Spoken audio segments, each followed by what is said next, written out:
हर सुबह अखबार, टीवी या इंटरनेट के जरिए सिर्फ खबरें हम तक नहीं पहुंचती हैं, बल्कि उनके जरिए एक डर भी हमारे घरों तक पहुंच जाता है।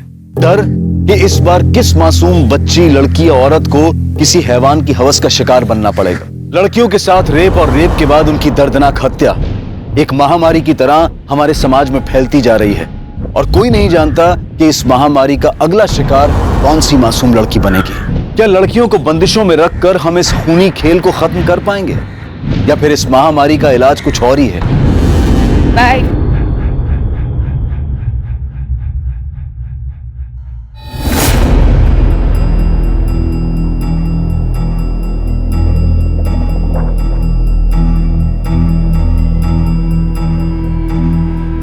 नेहा,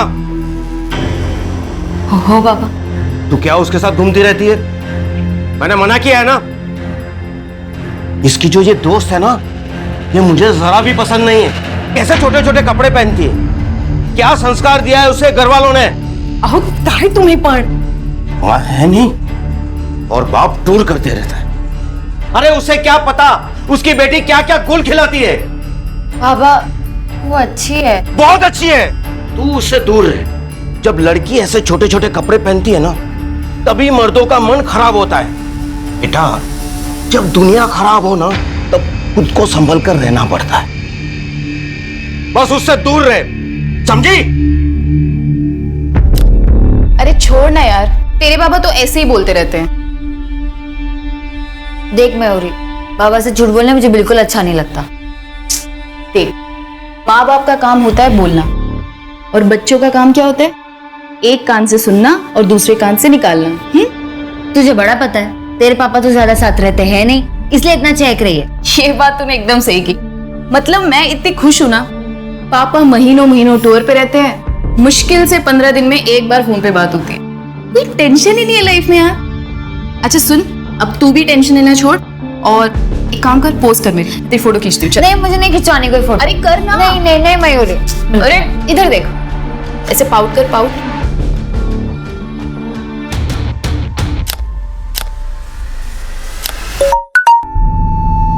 एक मिनट। हाँ, अच्छा चल मैं आती हूँ। अरे अरे, कहाँ चल दी मेरी बुलेट ट्रेन? अरे आ रही हूँ यार।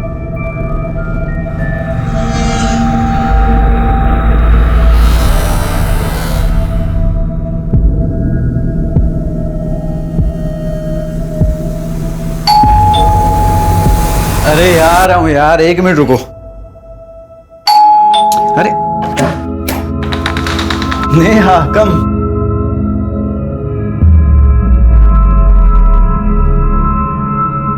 अरे ये क्या कर रहे हैं आप? अरे जब तुम मेरे सामने होती हो तो मैं अपने आप को कंट्रोल कैसे कर सकता हूँ? आप जानते हो ना मैं आपसे कितना प्यार करती हूँ। अब जब प्यार करती है तो फिर प्यार करने देना।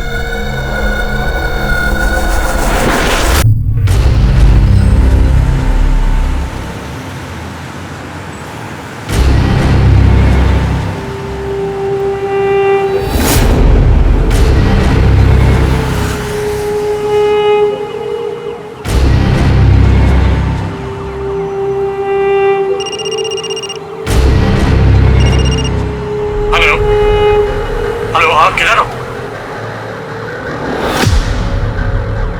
ओ हेलो, इधर पैसे। और लड़की कहाँ? बैग में लेके घूम रही हूँ, रूम नंबर 306।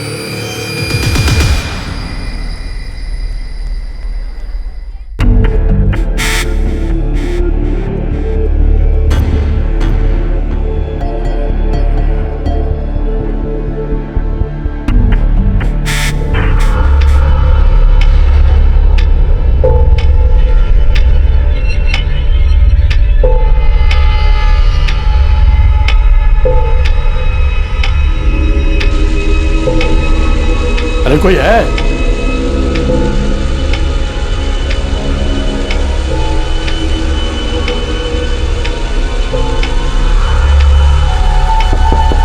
हेलो हेलो,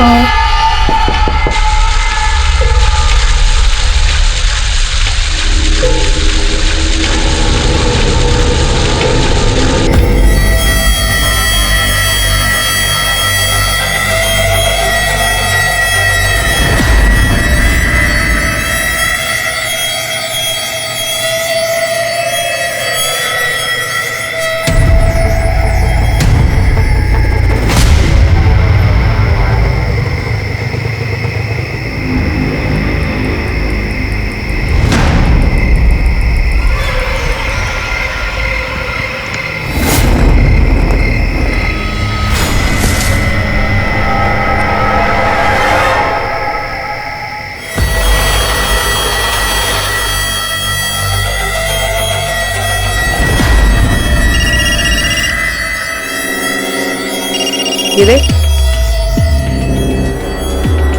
क्या उल्लू बनाया तुमने साले का? अबे उल्लू तो इसे भगवान ने बना के भेजा है, मैंने तो सिर्फ इसके उल्लू होने का फायदा उठाया है। बीवी को बच्चे के साथ घर में छोड़ के आते हैं और बाहर बेबी बेबी करते घूमते हैं। इनके साथ तो यही करना चाहिए।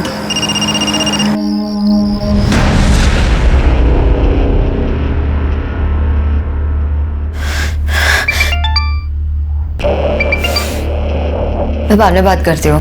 अरे पर हुआ क्या? वो फोन नहीं उठा रहा है। अरे तू एक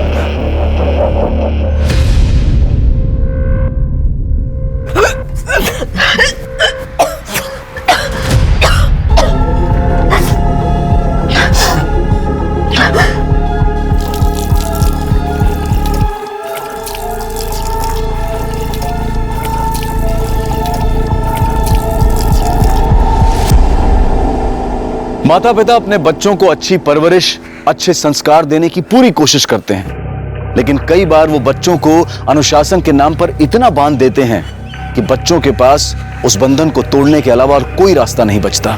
बच्चे उस बंधन से मुक्त होकर खुली हवा में सांस लेने के लिए जोर लगाते हैं, और जब इंसान अपनों से दूर होता जाता है तभी वो मुसीबत के करीब आ जाता है।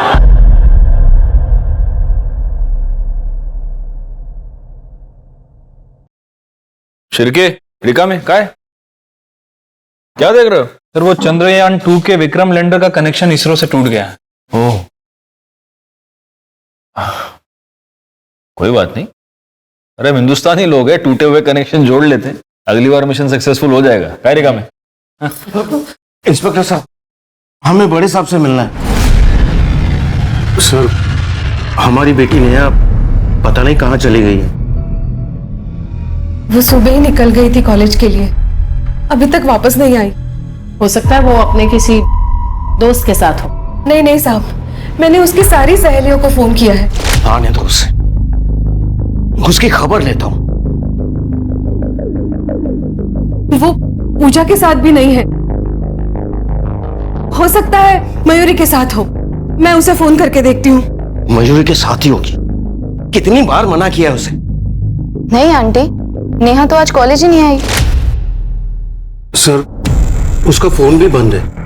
शिरके एक काम करो, इसकी लास्ट कॉल ट्रेस करो और कॉलेज और घर के बीच जितने भी पुलिस स्टेशंस और हॉस्पिटल्स हैं वहां पता करो। हो सकता है कोई एक्सीडेंट हो गया। साहब, मेरी बेटी को ढूंढ दीजिए, रात हो गई है, उसे अंधेरे से बहुत डर लगता है। Room number 306। पैसे भी मिल जाएंगे। एक बार जरा चीज तो देख लूं। बॉस, जो लड़की आपने मेल में फाइनल की थी ना, वो लड़की आपका कमरे में वेट कर रही है। अब ना तो मैं आपकी बहन हूँ और ना आपकी साली, जो आपका हाथ पकड़ के आपको लड़की के कमरे तक लेकर जाऊं। तू मेरा हाथ पकड़ के नहीं लेके जाएगी, लेकिन मैं तेरा हाथ पकड़ के लेके जाऊंगा। क्या कर रहे हो? ये क्या कर रहे हो? हाथ छोड़ो मेरा, छोड़ो मेरा। ये क्या तमाशा लगा रखा है? चुप। इसमें जाएगा लड़की के साथ आप चला पता कहाँ है? ऐसा क्यों? अरे ऊपर आ। बहुत भारी पड़ेगा, गलत काम खुद कर। अरे चुप। पता कहाँ है लड़की है? पता कहाँ है? उल्लू बनाती लोगों को है। देखो सर, मैं कोई उल्लू उल्लू नहीं बना रही थी। अरे साहब, बहुत चालू लड़की है। अभी पिछले हफ्ते इसने मेरे साले को चूना लगा दिया। कैसा सगा है रे तू? तेरा खुद का साला घर में बीवी छोड़ के बाहर मुंह मारता फिर रहा है और तू उसके लिए फैंटम बन रहा है। शर्म नहीं आती तुझे? पुलिस स्टेशन में बकवास नहीं। देखो सर, मैंने कुछ गलत नहीं किया है, और अगर किया है ना तो सिर्फ समाज सेवा। समाज सेवा नहीं, फ्रॉड किया है तुमने पैसे लिए उससे। लेकिन सबूत कहाँ है? इसके पैसे तो इसकी जेब में पड़े हैं, और ले भी लिए होते ना तो मैं तो कोर्ट में मुकर जाती। कैश में बिजनेस नहीं करना चाहिए किसी के साथ। तुम सिखा रही हो मैं कानून। देखो मैडम, अगर कानून सिखाना होता ना तो सबसे पहले ये कहती कि एक लड़की को आप इतनी रात को पुलिस स्टेशन में नहीं रख सकते। सुन, साहब ने वार्निंग देके छोड़ा है तुझे, आइंदा कुछ गलत काम मत करना। मैं गलत नहीं कर रही होती, मैं समाज सेवा कर रही हूँ। Sorry sorry. सुन, इनकी बच्ची को कुछ हुआ है क्या? तुझे क्या करना है? ऐसे क्या बोल रही है? माँ बाप है, माँ बाप सबके बराबर होते हैं। चल निकल। हाँ जा रही हूँ। निकल। सर, नेहा के फोन लोकेशन के हिसाब से उसका फोन उसके कॉलेज के एरिया में ही बंद हो गया। इसका मतलब वो कॉलेज गई थी और वहां से ही गायब हुई है। एक काम करो, कॉलेज एरिया के आसपास जितने भी सीसीटीवी कैमरास हैं उन सबकी फुटेज निकलवाओ। और उसके माँ बाप अभी भी यहीं बैठे हुए हैं क्या? जी। उनको बोलो कि प्लीज घर चले जाए। Okay sir.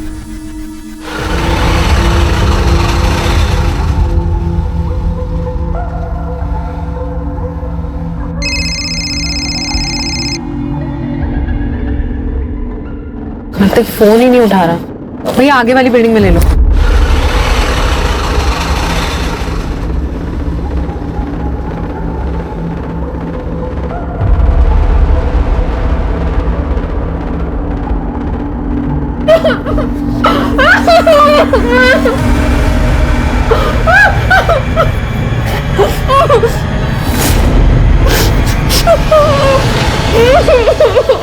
खबरदार जो तुमने से दोबारा हाथ भी लगाया तो।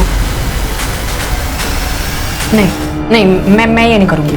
अरे कुछ नहीं होगा, बोल रहा हूँ ना। हाँ, तुझे कुछ नहीं होगा, फंसूंगी तो मैं ना। नहीं, मैं नहीं करूंगी। प्लीज मेरे लिए, प्लीज। प्यार करती हूँ तुझसे, इसे सही गलत सब कर लेती हूँ, लेकिन धोखा मत दियो तो मुझे। क्या कर सकती हूँ, देख रही है ना तुम। प्यार किया है कभी किसी से? किया होता तो समझती।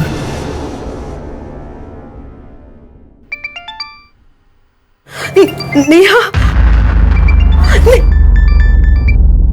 नेहा, कहाँ हो तुम?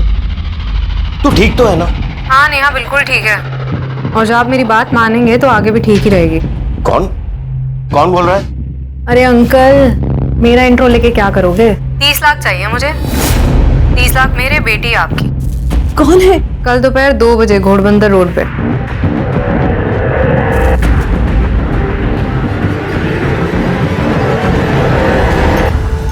क्या हुआ? अरे बोलिए तो कुछ।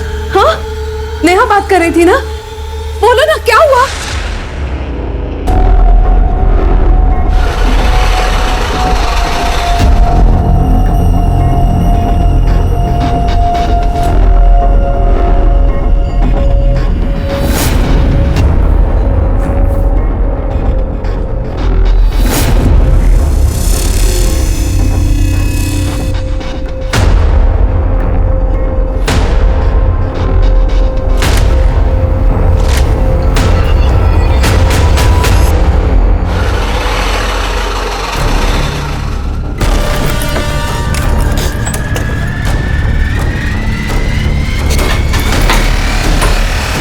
क्या हुआ? पुलिस थी। तेरे बाप ने बुलाई है ना पुलिस?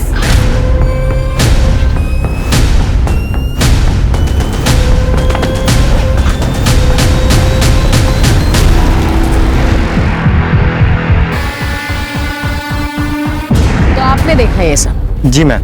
आपका नाम क्या है? राधे श्याम। राधे श्याम, आप क्या कर रहे थे उस वक्त यहाँ? मैडम, हम लोग यहाँ से गुजर रहे थे तो यहाँ देखा कि ये बैग पड़ा हुआ है। पास आके देखा तो इसमें खून लगा था, इसलिए पुलिस को फोन किया। लगता है काफी दिन तक बंद रखा गया था इसे। हमें बैग भी काफी पुराना है, मुझे नहीं लगता कुछ पता चलेगा इससे। एक काम करो, फॉरेंसिक को इन्फॉर्म करो और इसकी फैमिली को भी।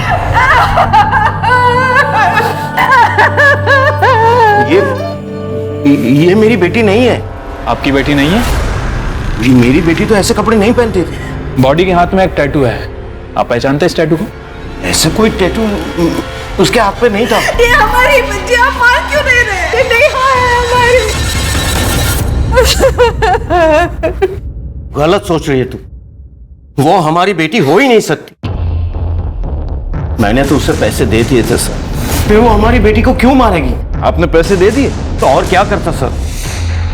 आप लोगों को बताकर मैं देख चुका था, मैं अपनी बेटी की जान दोबारा खतरे में नहीं डाल सकता। आप लोगों के फेल होने बाद मुझे फिर से उस लड़की का फोन आया था, किसी दूसरे नंबर से कॉल आया था। हेलो। प्यार नहीं है आपको अपनी बेटी से शायद, वरना इतनी बड़ी गलती कभी नहीं करते। अब मैं आपकी तरफ से नेहा को गुड बाय बोल दूं या उसको फोन दूं, आप खुद ही बोल दो। नहीं नहीं, मेरी बेटी को कुछ मत करना। 30 लाख? उतने पैसे नहीं है मेरे पास सिर्फ 12 लाख है। आप भी ना बेटी की फिरौती दे रहे हो या मच्छी मार्केट में रावस खरीदने आए हो? भगवान के लिए मेरी बेटी को कुछ मत करना, मेरे पास बस इतने ही पैसे हैं। मैंने तो उसे पैसे दे दिए थे सर, फिर वो मेरी बेटी को क्यों मारेगी? पैसे मिल गए न, सबूत तो मिटाना ही था। आपको उन्हें पैसे नहीं देने चाहिए थे। कम से कम आप पुलिस को इन्फॉर्म तो करते। वो मेरी बेटी को मार डालते। तो अब क्या किया उन्होंने? मारी तो डाला। वो मेरी बेटी नहीं है, वो मेरी बेटी नहीं है। सर, नेहा की पीएम रिपोर्ट आ गई। तो रिपोर्ट के हिसाब से नेहा की पीठ पर 2 वार किए गए थे, चाकू जैसे किसी धारदार हथियार से। मरने के लगभग 24 घंटे पहले उसके साथ रेप भी किया गया। उनका टाइम क्या है? मैम, दोपहर 3 बजे से 6 बजे के बीच। रिपोर्ट में एक और इंपॉर्टेंट बात है, नेहा प्रेग्नेंट थी, मां बनने वाली थी। तो ये हो सकता है कि ये मर्डर उसी आदमी ने किया हो जिसका ये बच्चा है, और ये किडनैपिंग का पूरा नाटक पुलिस को गुमराह करने के लिए किया हो। आपको क्या लगता है? हो सकता है। नेहा के माँ बाप का कुछ और ही कहना है। कहना है? क्या? उनके हिसाब से नेहा बहुत ही सीधी सादी और ट्रेडिशनल लड़की थी, लेकिन उसकी सोशल मीडिया साइट्स और ईमेल्स कुछ और ही कहते हैं। उन पर कुछ इस तरह के फोटोग्राफ्स हैं।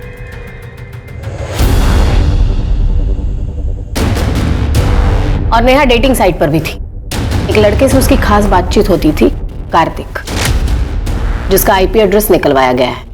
एक बात बताओ शिरके, नेहा के मर्डर के बाद उसके लास्ट कॉल डिटेल्स और फोन लोकेशन के बारे में कुछ पता चला? अभी तक तो नहीं सर, लेकिन किडनैपर की लोकेशन मिल गई है जहां से उसने सुनील को फोन किया था। किडनैपर के लोकेशन के अकॉर्डिंग नेहा के फोन की लोकेशन और कार्तिक के फोन की लोकेशन दोनों सेम है। तो क्या कार्तिक ही किडनैपर है?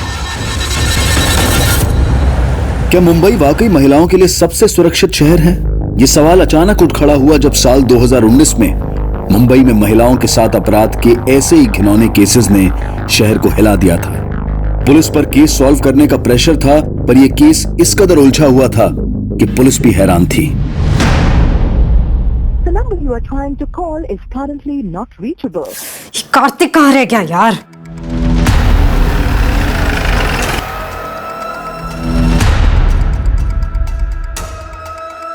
एक्सक्यूज मी, ये कार्तिक यहीं रहता है ना? हाँ, यही रहता है। अभी कहाँ मिलेगा? अगर अभी वो यहाँ नहीं है तो अपनी गर्लफ्रेंड के साथ में होगा। पास वाली सोसाइटी में रहती है, फ्लैट नंबर 504।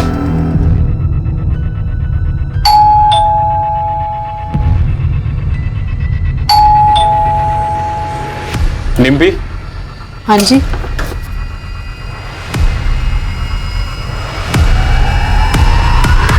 क्यों लेकर आए हो? इतना तो बता दो। सर सर सर सर, मैंने कुछ नहीं किया है सर। अब क्यों लेकर आए हो मुझे यहाँ पे? तुमने नेहा को किडनैप किया और उसके पिता को ब्लैकमेल कर रही थी।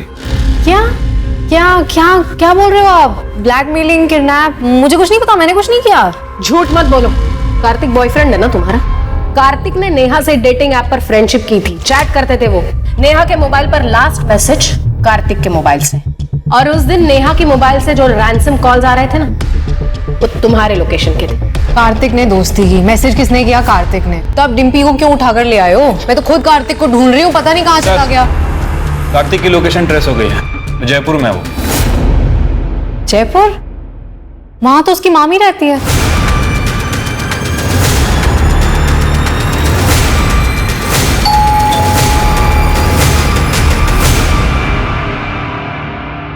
कार्तिक जी, चल। पैसे कहाँ हैं? कौन से पैसे? कौन से पैसे? रिका में अंदर चेक करो। सर अंदर, सर अंदर कुछ भी नहीं है सर। सर कुछ भी नहीं है सर अंदर। आप अभी पता चल जाएगा क्या है क्या नहीं है।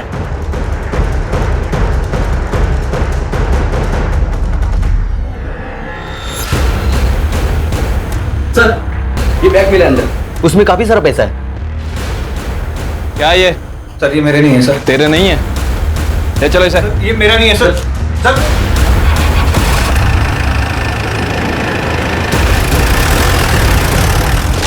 सर मैंने कुछ नहीं किया सर। सर मैं सच बोल रहा हूँ सर। कुछ नहीं किया? शिरके दिखाओ इसको। पिछले 5 महीने से तुम नेहा के साथ चैटिंग कर रहे थे, फिर तुमने उसको मिलने के लिए बुलाया। वो तुम्हारे बच्चे की मां बनने वाली थी, इसलिए तुमने उसका मर्डर कर दिया और हमें गुमराह करने के लिए किडनैपिंग का ये पूरा नाटक रचा। ये क्या कह रहे हैं सर आप? सर ऐसा कुछ भी नहीं हुआ।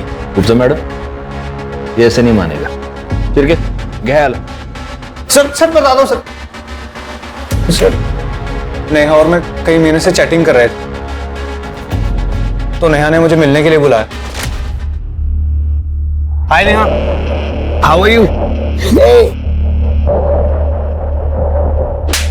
तुम्हारी हिम्मत कैसे मुझे हाथ लगाने की?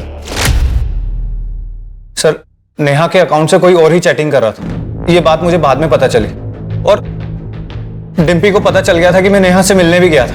इसी बात पर ये मुझसे लड़ी भी थी। ये क्या कर रहा था तू? मेरे होते हुए तो किसी और की तरफ आंख उठाकर देख भी कैसे सकता है? हाँ, फिर डिम्पी ने ही मुझे आइडिया भी दिया था। ना पैसे चाहिए, तेरी आइटम को किडनैप करते। क्या बकवास कर रहा है?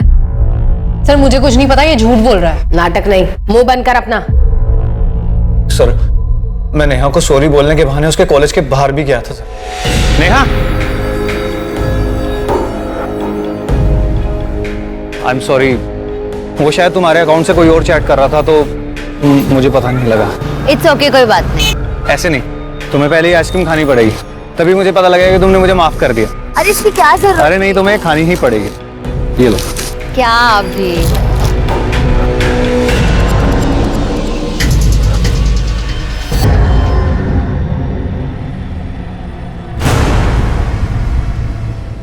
नेहा, नेहा क्या हुआ तुम्हें? नेहा, संभालो अपने आप को, ठीक हो तुम? इधर आओ, चलो चलो इधर, ध्यान से संभालो अपने आप को। झूठ बोल रहा है ये सर। उस दिन आप लोगों ने मुझे अरेस्ट किया था, मैंने कुछ गलत नहीं किया, और अगर किया है ना तो सिर्फ समाज सेवा। और जब मैं वापस गई हूं ना तो ये नेहा के साथ रेप करने की कोशिश कर रहा था। छोड़ इसे। और सर इसी के कहने पे मैंने नेहा के बाबा को फोन किया था, लेकिन फिर दूसरे दिन इसने नेहा के साथ रेप किया। सर मैंने तो वीडियो भी बनाई, आप चाहिए तो आप देख लो। सर ये झूठ बोल रही है सर। सर इसके कहने पे मैंने उसका रेप किया था सर। मैडम के पिताजी सिर्फ 12 लाख दे सकते हैं, नुकसान तो पूरा करना पड़ेगा ना। तुझे बंदी चाहिए थी ना, जायश कर। कैसी बात कर रहा है ये सर? मैं एक लड़की होकर किसी दूसरी लड़की का रेप करवाऊंगी क्या? ऊपर से ये बॉयफ्रेंड है मेरा दिल जलता था, इसलिए जब ये पैसे लेने के लिए गया तब मैंने नेहा को भगा दिया। जा, और सुन, तेरा फोन जा। कितना भड़का था ये मेरे ऊपर सर। तूने उसे भगा दिया? अरे तू पागल हो गई है क्या यार? मैंने उसके साथ रेप किया था, मैं मारा जाऊंगा। और फिर सर पैसे मिलते ही इसने नेहा को मार दिया। सर मैंने सच में कुछ नहीं किया, ये झूठ बोल रही है सर। सर मैंने तो इसे कहा था तू मेरे पैसे भी ले ले और उस लड़की को खत्म कर दे, और मुझे जैसे ही पैसे मिले मैं अपनी मामी के घर चला गया। वो खून इसी ने किया सर, इसी ने खून किया था। झूठ बोल रहा है, मेरा इस चीज से कोई लेना देना नहीं है सर। इसने वादा किया था कि ये मुझे पैसे देगा, लेकिन इसने पैसे नहीं दिए तो मैं अपना बिजनेस करने चली गई। आपको चाहिए तो आप उस क्लाइंट से पूछ लो जिसको मैंने उस रात चूना लगाया था। तुम दोनों कहानियां बहुत अच्छी सुनाते, अब इल्जाम एक दूसरे के सर पे डाल रहे हो। हाँ गुप्ता मैडम, जब तक ये दोनों सच ना बोले दोनों को अंदर लेके फोड़ते रहो। सर पहली नजर में ये केस बिल्कुल ही ओपन एंड शट केस लग रहा था। डिम्पी और कार्तिक ने पैसों के लिए कार्तिक ने उसका बलात्कार किया, और फिर पैसे मिल जाने के बाद दोनों ने मिलकर, या फिर सिर्फ कार्तिक ने नेहा की जान ले ली। डिम्पी ने जिस क्लाइंट की ठगी की बात की, पुलिस ने जब उससे पूछताछ की तो वो बिल्कुल ही मुकर गया और बोला कि हत्या वाली रात वो डिम्पी से मिला ही नहीं था। पुलिस को पक्के तौर पर लग रहा था कि डिम्पी झूठ बोल रही है। पुलिस के पास 2 प्राइम सस्पेक्ट थे और उन्हें पूरा भरोसा था कि उन दोनों में से एक ही नेहा का खूनी है। लेकिन नेहा की कहानी खुलने के साथ अभी कुछ ऐसी परतें खुलनी बाकी थी जिससे ये केस पूरी तरह से उलझने वाला था। नेहा ने उस दिन फोन किया था मुझे। हेलो मयूरी, मुझे बहुत डर लग रहा है, मैं अपने घर के बाहर हूँ, घर के अंदर जाने की बिल्कुल हिम्मत नहीं हो रही है। पापा मुझे जान से मार देंगे, तो प्लीज मेरे पास आ जा अभी। नेहा ने वेस्टर्न ड्रेस पहनी हुई थी और उसे बहुत डर लग रहा था कि इस हाल में अगर वो घर जाएगी तो उसके पापा उसे जान से मार देंगे। उन्हें लगेगा कि उसकी किडनैपिंग और उसका रेप उसकी खुद की वजह से हुआ है। सर उसके पापा बहुत गुस्से वाले हैं। ऐसा क्या कहते थे वो? अरे नेहा लेट हो रहा है यार, जल्दी कर। हाँ आई। तू बिना 5 मिनट रुक नहीं सकती। आई मी ऐसे। लेकिन उसके पापा ने उसे कभी जीने ही नहीं दिया। क्या तुम्हें पता था नेहा प्रेग्नेंट थी? उसके बॉयफ्रेंड का नाम क्या है? मैम वो नहीं पता, और मैंने उससे बहुत बार पूछा भी, पर वो हमेशा टाल देती थी। तुम्हें पता है वो किस डॉक्टर के पास जाती थी? डॉक्टर कदम। मैडम, ओ खूबसूरत वाली मैडम, सुनो ना, बात करनी है, आओ तो। मैडम सुनो ना, दिल बहुत घबरा रहा है, दुखी सी हो रही है, समझ रहे हो? एक सुट्टा लगाने दो ना। सुट्टा तो हम तुझे लगाएंगे और गिनेंगे भी नहीं। अरे यार, बात जाने दो इसे, कि जमानत हो गई। तुम्हारी जमानत हो गई है, लेकिन जब तक ये केस चल रहा है शहर से बाहर मत जाना। अरे सर, सुबह शाम हाजिर हो जाऊंगी, आप इशारा तो करो। वकील साहब, आप ही तो मेरी नैया के खिवैया हो। हाँ सर, आई थी नेहा मेरे पास यहाँ। तो फिर आपने नेहा की प्रेगनेंसी के बारे में उसके घर वालों को बताया? एक्चुअली सर नेहा ने मना किया था, लेकिन फिर भी मैंने उसके पापा को बता दिया था।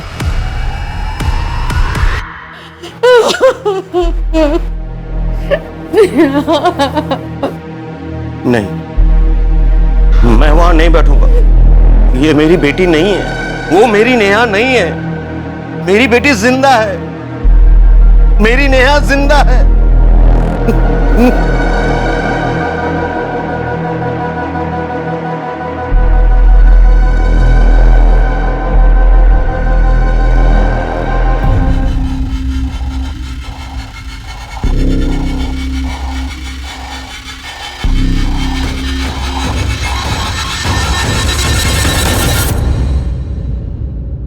तो आपको ये यकीन है कि वो आपकी बेटी नेहा नहीं है?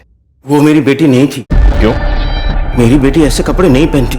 फिर तो आपको यह भी पता नहीं होगा कि वो प्रेग्नेंट थी। नहीं, वो मेरी बेटी नहीं थी। मेरी बेटी ऐसी नीच हरकत नहीं कर सकती थी। वो आपकी बेटी ही थी, और ये बात आप भी जानते थे।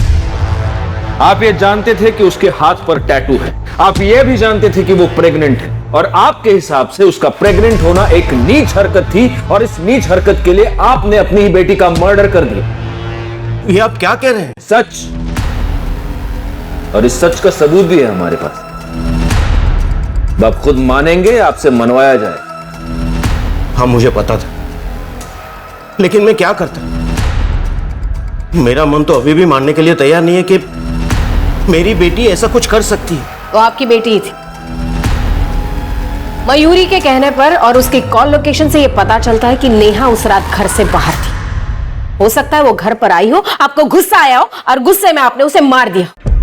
नहीं, मैंने ऐसा कुछ नहीं किया। बिल्कुल ऐसे ही किया। उस दिन बैंक से आपने 15 लाख रुपए निकाले थे, जिसमें से 12 लाख अपने किडनैपर को दिए, और बाकी के 3 लाख क्या किया उसका? वो खर्च हो गए, लेकिन मेरा यकीन मानिए, मैंने अपनी बेटी को नहीं मारा है। ऐसा है कि जब बच्चों के साथ कुछ बुरा होता है तो वो सहारे के लिए अपने माँ बाप के पास जाते हैं, लेकिन अगर एक बाप अपनी बेटी का मर्डर करता है तो बुरा होने पर बच्चे किसके पास जाएंगे?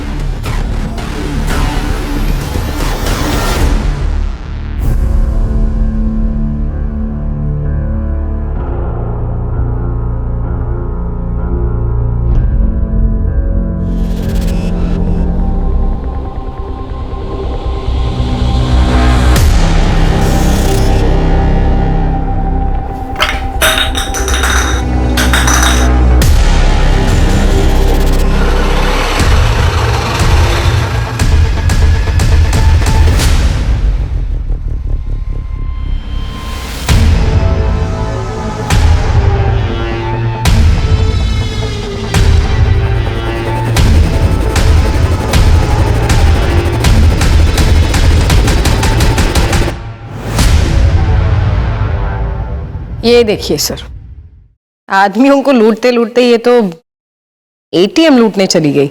हिम्मत है इस लड़की में।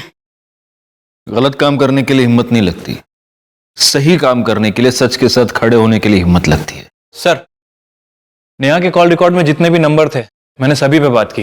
नेहा ज्यादातर लोगों से नॉर्मली बात करती थी, लेकिन सर उसके फोन रिकॉर्ड में एक ऐसा नंबर है जो 2 हफ्तों से बंद है। 2 हफ्ते पहले नेहा और उस नंबर पे बहुत ज्यादा बातें हुई।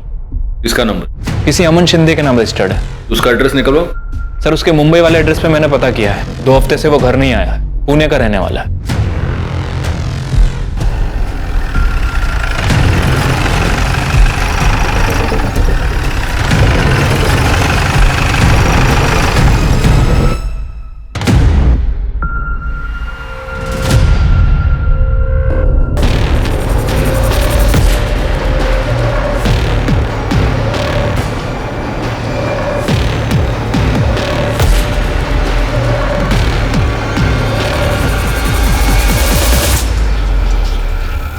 हाँ सर, ये सच है कि मैं नेहा से प्यार करता हूँ।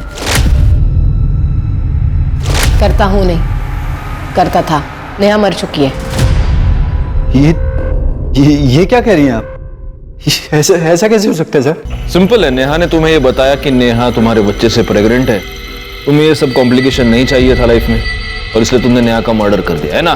सर मैं ये सोच भी नहीं सकता था कि नेहा के साथ ऐसा। सर ये सच है कि उसने मुझे बताया था कि वो प्रेग्नेंट है। नेहा कुछ नहीं होगा, मैं हूं ना। अमन मुझे कुछ समझ नहीं आ रहा। अगर बाबा को पता चल गया कि मैं प्रेग्नेंट हूँ, मुझे जान से मार देंगे। कुछ नहीं होगा, मैं खुद तेरे बाबा से बात करूंगा, ठीक है? हमारी शादी के लिए। तो नेहा से शादी का वादा करके तुम भाग गए, और ऐसे भागे कि अपना फोन भी बंद कर दिया। सर मैं भागा नहीं था। मेरी आई की तबीयत बहुत ज़्यादा ख़राब हो गई थी, इसलिए मैं चला गया था। और जाने से पहले मैंने बहुत लोगों से पैसे उधार ले रखे थे। उनकी बार बार कॉल आ रही थी, इसलिए मैंने फ़ोन बंद कर रखा था। सच तो ये है कि जब तुम्हें पता चला नेहा प्रेग्नेंट है, तुम उसे छोड़कर भाग गए। फिर तुम्हें ये पता चला कि नेहा डेटिंग साइट पर किसी और के साथ चैट करी, और गुस्से में आकर, मौका देखकर तुमने नेहा का खून कर दिया। मेरी नेहा कभी किसी डेटिंग ऐप पर जा ही नहीं सकती थी। ये सब उस मयूरी के काम है। हमेशा बहन जी बोल के उसे ब्रेन वॉश करती थी। इनफैक्ट वो तो हमेशा मुझे कॉल करती रहती थी, कहती थी कि मैं तुमसे प्यार करती। लेकिन सर मैंने नेहा के अलावा कभी किसी और की तरफ आंख उठाकर देखा भी नहीं। सर अमन का कहना सही था। सर जिस आईपी एड्रेस से नेहा का डेटिंग अकाउंट एक्टिव था, सर वो आईपी एड्रेस मयूरी के नाम रजिस्टर्ड है। और सर मयूरी के फोन रिकॉर्ड से यह पता चला है कि मयूरी बार बार अमन को फोन करती थी। इतना ही नहीं सर, उसकी लोकेशन के हिसाब से यह पता चला है कि जिस दिन नेहा का मर्डर हुआ, उस दिन उसके फोन की लोकेशन नेहा के घर के आसपास थी। हाँ, मैं उसकी डेटिंग प्रोफाइल हैंडल करती थी, क्योंकि मैं चाहती थी कि वो लाइफ में थोड़ा फन करे और किसी लूजर के लिए अपनी लाइफ बर्बाद ना करे। नहीं, तुम ये चाहती थी कि नेहा की सेटिंग किसी और के साथ हो जाए, क्योंकि तुम खुद अमन से प्यार करती थी। नहीं सर, ऐसा कुछ नहीं है। ऐसा ही है। नेहा एक ट्रेडिशनल फैमिली की लड़की थी, लेकिन तुमने उसे बहन जी करके मॉडर्न बनना सिखाया, उसे मॉडर्न कपड़े पहनना सिखाया। डेटिंग साइट पर तुमने उसे रजिस्टर किया। तुम हमें यह बताती रही कि तुम ये नहीं जानती थी कि नेहा किसके साथ डेट कर रही है, जबकि सच्चाई ये है कि तुम बिल्कुल जानती थी। हाँ सर, आप सच कह रहे हैं। नेहा जो थी मेरी वजह से थी। मैंने उसे मॉडर्न बनाया, उसे अच्छे कपड़े पहनना सिखाया, उसे स्मार्ट बनाया। तो फिर अमन उससे प्यार कैसे कर सकता था? उसे तो मुझसे प्यार करना चाहिए था ना। बस इसी बात की जलन हुई तुम्हें, और तुमने मार दिया नेहा को। उस दिन नेहा ने तुमसे मदद मांगी थी। मदद करने के बहाने तुम उसके घर के पास गई, उसे अपने साथ ले जाकर उसको मार दी। नहीं मैम, ऐसा कुछ नहीं हुआ है। मैं उसके घर गई जरूर थी, पर वो वहां थी ही नहीं, और मुझे लगा कि वो अपने घर चली गई है। उसके पापा की वजह से मैं उसके घर नहीं जाना चाहती थी। मैं चाहता हूं कि मैं तुम्हारी इस कहानी पर यकीन कर सकूं, लेकिन मुझे इतना सा भी यकीन नहीं। गुप्ता मैडम, आप अपने तरीके से पूछताछ कीजिए, और ये भूल कर पूछताछ कीजिए कि ये लड़की है, 2 लाफे मारिए इसको। सर पर मैंने कुछ नहीं किया है। 1 मिनट सर। सर नेहा के बाबा के कॉल डिटेल्स में किसी हिस्ट्री शीटर का नंबर। जिस दिन नेहा गायब हुई, उसने उसे 4 बार फोन किया था, और नेहा के गायब होने के दिन से ये दोनों टच में।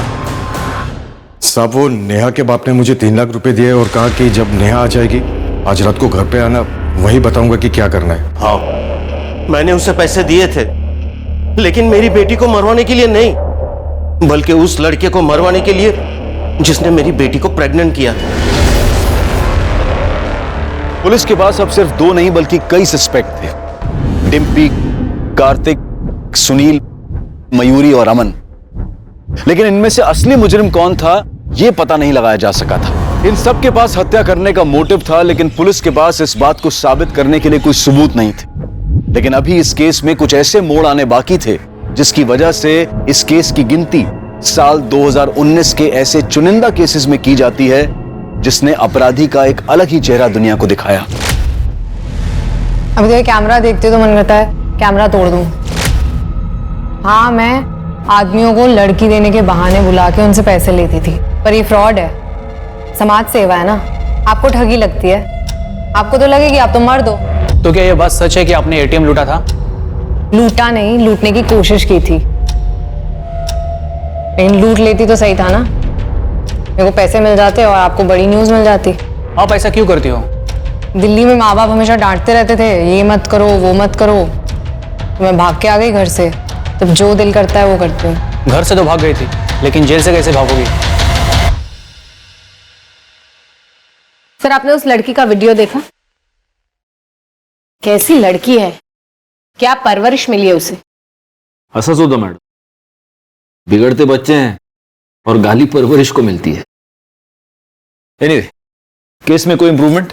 कुछ खास नहीं, फ्यू सस्पेक्ट्स है लेकिन कुछ ठोस सबूत नहीं। सर, मुझे तो कार्तिक के ऊपर ही शक है। कार्तिक का डीएनए नेहा के ऊपर मिले सीमेंट से मैच करता है। हाँ, लेकिन रेप करने की बात तो वो खुद भी कबूल कर रहा है। सर, इसके कहने पे मैंने उसका रेप किया था सर।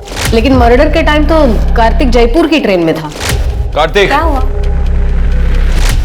एक पॉसिबिलिटी ये भी है कि वो जयपुर गया ही नहीं। मर्डर के टाइम उसने अपना फोन किसी और के हाथ भिजवा दिया हो और खुद बाद में जयपुर चला गया हो। लेकिन डिम्पी जिस आदमी की बात कह रही है, आपको चाहिए तो आप उस क्लाइंट से पूछ लो जिसको मैंने उस रात चूना लगाया था। वो ये मानने के लिए तैयार ही नहीं है कि उसे किसी लड़की के नाम पे बुलाया था। हो सकता है वो झूठ बोल रहा या फिर सच भी।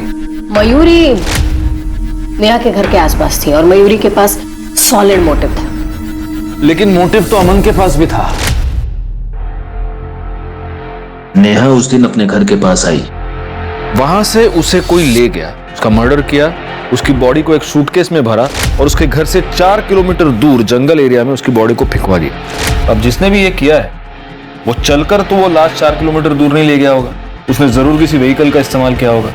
और अपने जितने भी सस्पेक्ट्स, डिम्पी, मयूरी, सुनील, कार्तिक और अमन, इनमें से किसी के भी पास गाड़ी नहीं। हो सकता है कि पब्लिक ट्रांसपोर्ट का इस्तेमाल किया हो। एक काम करना शिरके, ये जितने भी प्राइम सस्पेक्ट्स हैं उन सब के घर के बाहर जितने सीसीटीवी कैमरास हैं उन सब की फुटेज निकलवाओ पिछले 1 हफ्ते की। सर, सभी सस्पेक्ट के घर के बाहर की सीसीटीवी फुटेज आ गई, लेकिन डिम्पी के घर के बाहर की सीसीटीवी कैमरे में प्रॉब्लम है, पिक्चर क्वालिटी साफ नहीं है सर। सुनील के घर के बाहर कोई सीसीटीवी कैमरा नहीं था, बाकी के लोगों के घर के बाहर था, ये वहां की फुटेज है। पिछले 7 दिनों से सभी सस्पेक्ट ऑटो का इस्तेमाल कर रहा है। ये देखिए सर, जिस दिन नेहा का मर्डर हुआ उस दिन डिम्पी ने भी ऑटो लिया, यहाँ तक कि कार्तिक और मयूरी ने भी। मयूरी ये कह सकती है कि वो ऑटो से नेहा को ही मिलने गई थी, डिम्पी अपने किसी क्लाइंट से और कार्तिक स्टेशन। ये सभी के सभी अपने डिफेंस में ऐसा कुछ कह सकते हैं। हमें कोई और पुख्ता सबूत चाहिए। सीसीटीवी में इनमें से कोई वो बैग ले जाता हुआ भी नहीं दिख रहा जिसमें बॉडी मिली थी।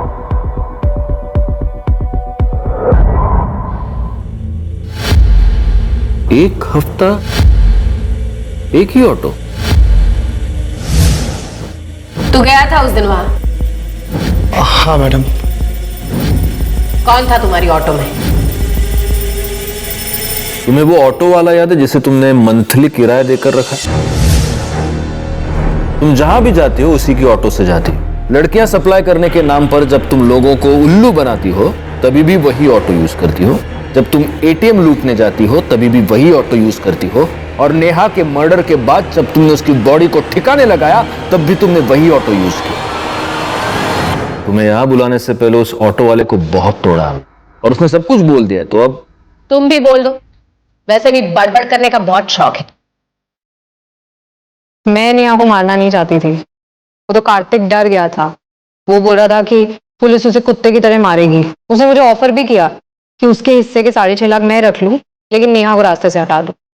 और डिम्पी का सिर्फ एक भगवान है, पैसा। मुझे नेहा को किसी भी कीमत पर मारना था। नेहा की किस्मत खराब थी कि मुझे घर के बाहर ही मिल गई। ओए, यहाँ क्यों खड़ी है? फिर से किडनैप होने का इरादा है क्या? नहीं, मैं इन कपड़ों में घर नहीं जा सकती। किस्मत अच्छी है आज तेरी। शूटिंग के कपड़े रखे हैं मेरे, जा उसमें से उठा ले।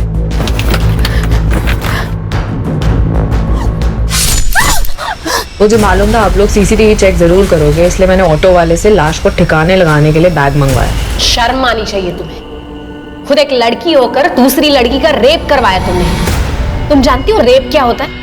कोई मजाक नहीं, कोई खेल नहीं। कोई हाथ भी लगाता है तो घिन आती है। लेकिन पैसों के लिए तुम वहीं पर नहीं रुकी, तुमने खून भी करवाया।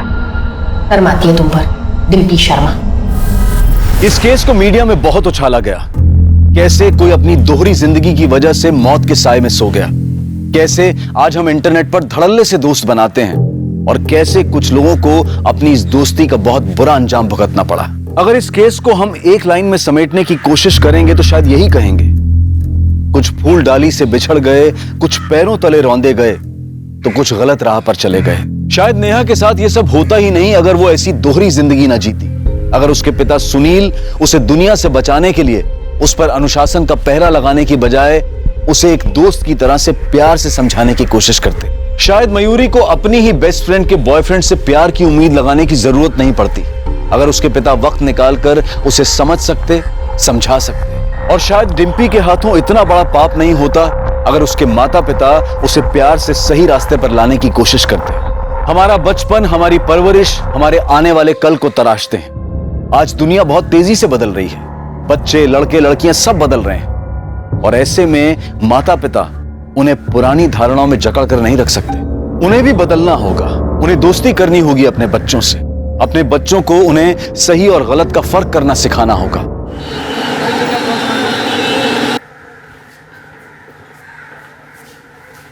सर, ये लोग आपसे मिलना चाहते हैं।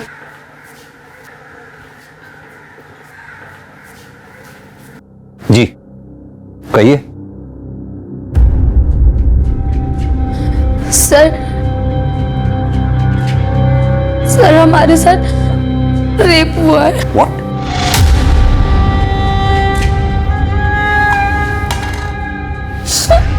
पानी पीजिए।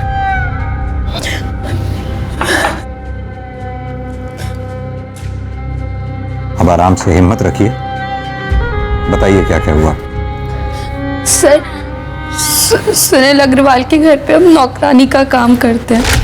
रोज की तरह आज भी साफ सफाई कर रहे थे और फिर। ओए मानसी, अच्छा क्या आप इन्हें तुरंत पुलिस स्टेशन ले आए? इनका मेडिकल एग्जामिनेशन भी हो जाएगा। शर्मा मैडम, इन्हें हॉस्पिटल ले जाके इनका मेडिकल एग्जामिनेशन करवाइए। जी सर। पांडे सर, इनकी FIR लिख लो। और ये सुनील अग्रवाल, इसे जरा थाने बुलाओ।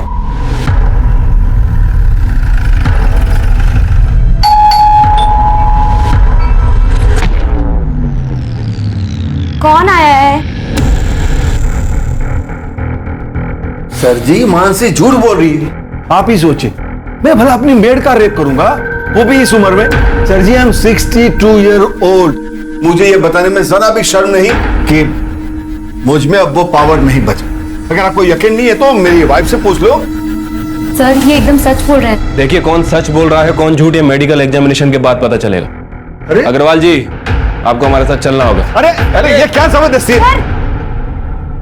मिस्टर सुनील अग्रवाल और मानसी, आप दोनों की मेडिकल रिपोर्ट इस वक्त मेरे सामने है। मानसी की मेडिकल रिपोर्ट में साफ साफ लिखा है कि मानसी पहले से ही सेक्सुअली एक्टिव है। डॉक्टर्स का मानना है कि मानसी के प्राइवेट पार्ट्स में किसी भी तरह के सीमेन के कोई ट्रेसेस नहीं मिले।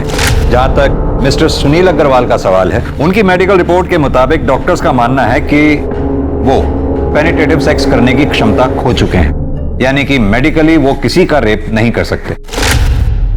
सर, मैंने तो पहले ही कहा था, ये आजकल की मेड ऐसी होती है, मोटी पार्टी देखी नहीं कि पैसे अट्ठे के चक्कर में रेप तक के झूठे इल्जाम लगा देती है। क्या मतलब है आपका? मेरी बहन झूठ बोलेगी? हाँ। मेरे पति कभी किसी का रेप नहीं कर सकते, और ये इसे तो वो बेटी की तरह मानते हैं। झूठ बोल रहे हैं ये दोनों मिलके। सर, एक लड़की के लिए उसकी इज्जत से बढ़कर कुछ नहीं होता है। तुम्हारी मेडिकल रिपोर्ट में साफ साफ लिखा है कि तुम्हारा रेप हुआ ही नहीं है, बल्कि तुमने पैसे हटने के चक्कर में अपने मालिक मिस्टर सुनील अग्रवाल पर झूठा आरोप लगाया। सर, ये गलत है। ये झूठ बोल रहा है आदमी। क्या झूठ है क्या सच है अभी पता चल जाएगा। यादव, सर जरा लेकर आओ उसे। Okay sir.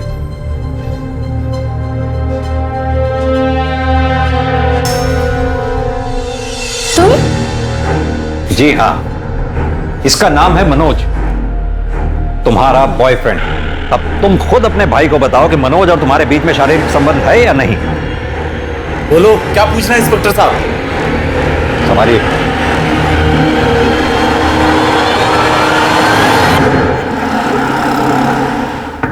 मानसी दरवाजा खोलो। मानसी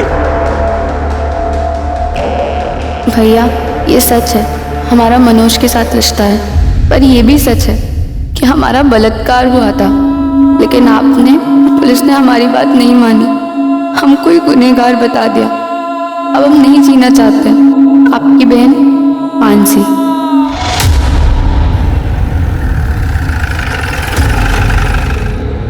मानसी ने सुसाइड किया, इसमें मेरा क्या दोष है? दोष है क्योंकि मानसी ने अपने सुसाइड नोट में साफ साफ लिखा है कि उसका बलात्कार हुआ था। साफ साफ बताइए कि माजरा है क्या?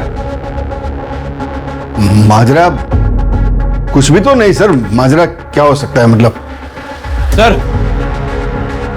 ले आओ। सर ये बेड के नीचे 2 बॉक्स मिला है और देखिए इन बॉक्सेस में क्या मिला है। सेक्स टॉय भी रखा है सर। तो माजरा ये है, इससे आपने मानसी का रेप किया था। जवाब दीजिए। सर मेरे पति ऐसा किसी के साथ कर नहीं सकते सर। आप प्लीज चुप रहिए। इतना सब कुछ मिलने के बावजूद भी आप अपने पति की तरफदारी कर रही हैं। मेरे पति ऐसा कभी किसी के साथ कर ही नहीं सकते। आप शांत रहिए। हाँ, सारा कसूर मेरा ही है, मैं ही दोषी हूँ। मानसी ने मेरे कारण सुसाइड किया। I don't know responsible। Sunil! नमस्कार, आदाब। क्राइम पेट्रोल सतर्क के ब्लैक हेडलाइंस अध्याय के आज के एपिसोड में आप सबका स्वागत है। जिन लोगों से हमारा व्यवहार होता है उन पर भरोसा करना लाजमी है, लेकिन भरोसा एक ऐसी चीज है जो बहुत सोच समझ कर करना चाहिए। मानसी ने सुनील पर भरोसा किया और उसका दिया हुआ शरबत पी लिया। नतीजा ये हुआ कि वो सुनील द्वारा अननेचुरल यानी कि अप्राकृतिक तरीके से किए गए रेप का शिकार बन गई। पुलिस को सुनील के घर पर वो 2 बैग मिलने पर सुसाइड करना इस बात को साबित करता था। ये एक अजीब केस था जहां पर पीड़ित और प्रताड़ित दोनों ने ही आत्महत्या कर ली थी। पुलिस के केस क्लोज करने के बाद भी ये मामला तकरीबन 1 महीने तक मीडिया में चर्चा और वाद विवाद का विषय बना रहा। शहर के समाज सुधारकों के एक खेमे ने सुनील अग्रवाल और मानसी गोस्वामी की आत्महत्या के लिए पुलिस को दोषी ठहराया, जिसे पुलिस महकमे ने बेबुनियाद बता दिया। इतने हो हल्ले और हंगामे के बाद यह केस यहां बंद हो चुका था, लेकिन क्या वाकई में ये इस केस का अंत था या फिर ये एक बड़े केस का एक छोटा सा हिस्सा था?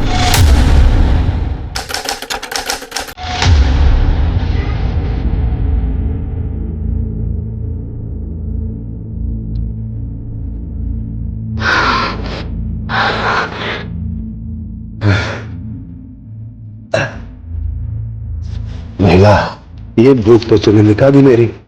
हाँ? अब मेरी पेट की भूख भी मिटा दे। मैं अभी ना कर रहा था। हाँ? अपनी उम्र के हिसाब से आपको भूख कुछ ज्यादा नहीं लगती साहब जी? वो मेरी तो काम वाली नहीं है, मेरी डॉक्टर भी है, तो इसी तरह मेरी भूख बढ़ाते रहे, मैं तेरी पगार बढ़ाता रहूं। मैं भी आया।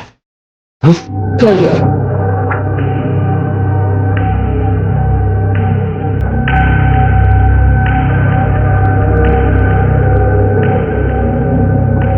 वृंदा, वृंदा,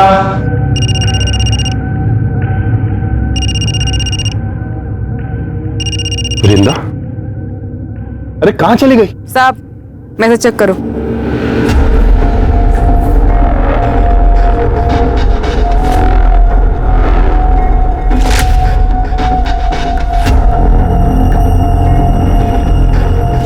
वीडियो क्यों बनाया तूने? और ये मुझे क्यों भेज रही है तू? 5 लाख, और अगर नहीं दिया ना तो तुम्हारी बिल्डिंग में वॉचमैन, धोबी, माली, हर एक फ्लैट वाले को ये वीडियो भेज दूंगी, समझा? अच्छा तो तू 24 घंटे हैं तेरे पास, रखती हूँ।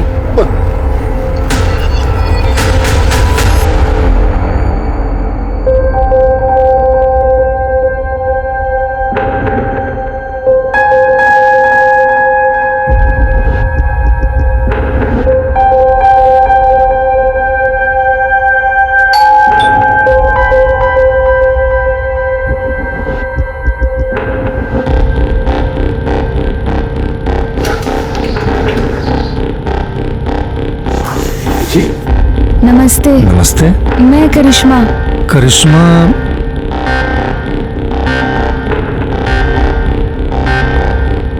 ओ हाँ हाँ करिश्मा, आ जाओ आओ, अंदर आओ बेटा। अरे खुशी, वो डोमेस्टिक हेल्प आ गई है करिश्मा, आओ बैठो बैठो।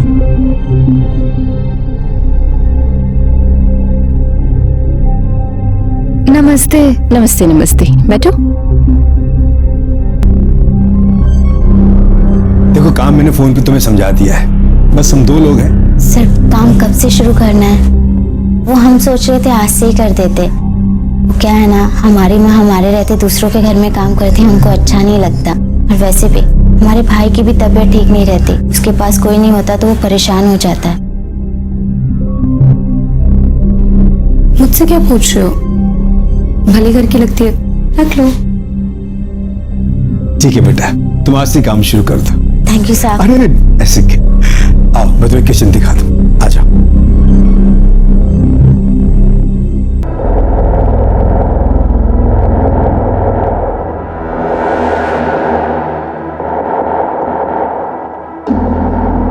क्या बात है साहब, जल्दी इंतजाम कर लिए पैसे का। लो।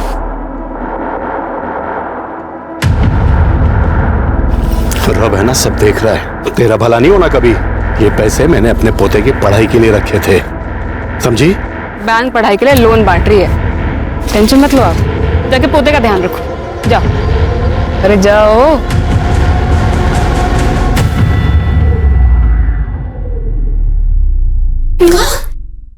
कहाँ? अरे क्या बात है? हाँ?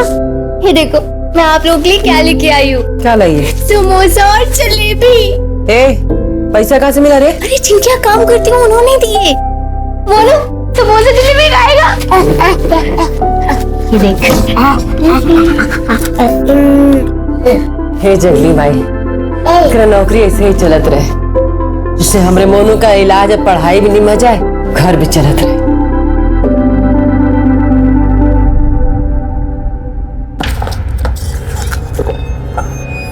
बस इतने, बाकी के पैसे का इतने ही मिले।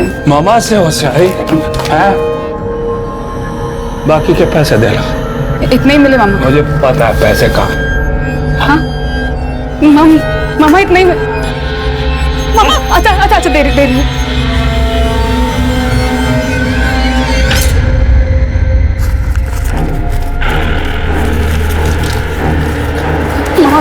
इसके मुझे भी दे दे। ताकि तू भाग जाए। हैं? अरे तेरे माँ बाप ने जब तेरे को घर से बाहर निकाला ना, तो इस मामा ने आसरा दिया तेरे को। चल दबा जा।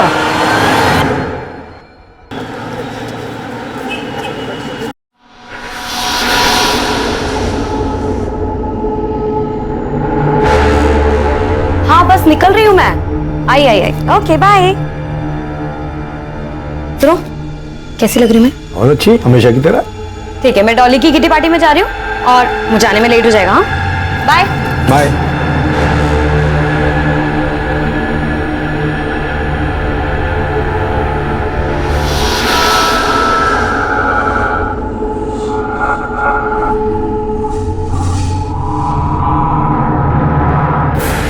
अरे करिश्मा बेटा, ये जूस पी लो।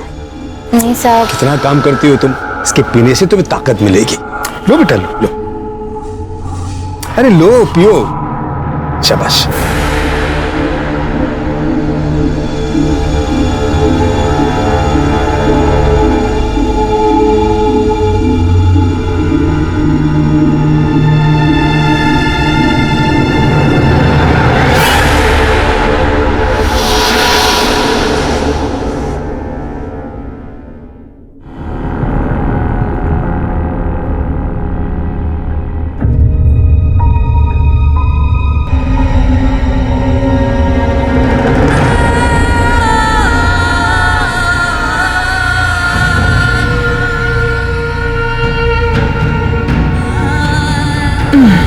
अरे आ गई तू, खाना लगा दे।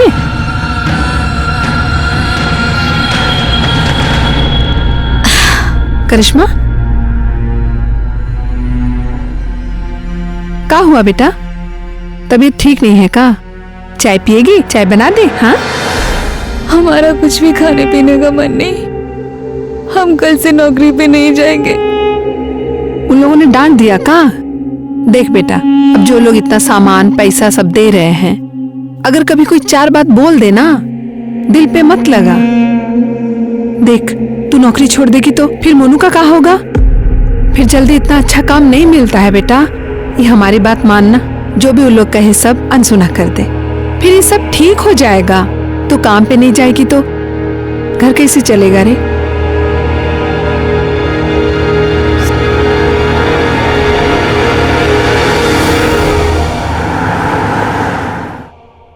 बाद में बात करती हूँ। बिल्कुल सही समय पे आई हो।